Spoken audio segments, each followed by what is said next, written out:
Hey everyone, welcome back to our channel. Today, I will guide you on how to edit pages in Notion. In just 1 minute, you will learn the basics of crafting content in Notion. Every Notion page is a blank canvas for your ideas. Just open a new page and start typing. The distractions fade away, allowing you to focus solely on your thoughts. Organize your content using headings like H1, H2, or H3. Create sections to structure your page and enhance readability. Highlight text to access formatting options. Style your content, insert hyperlinks, and more. You can also use Markdown syntax for quick styling without lifting your mouse.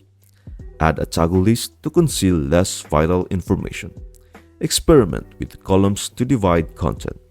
And for better organization, insert dividers between sections.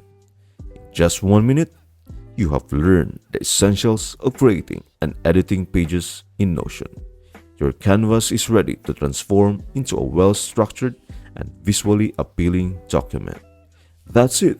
Thank you for watching. I hope this video helps you out and see you in the next video.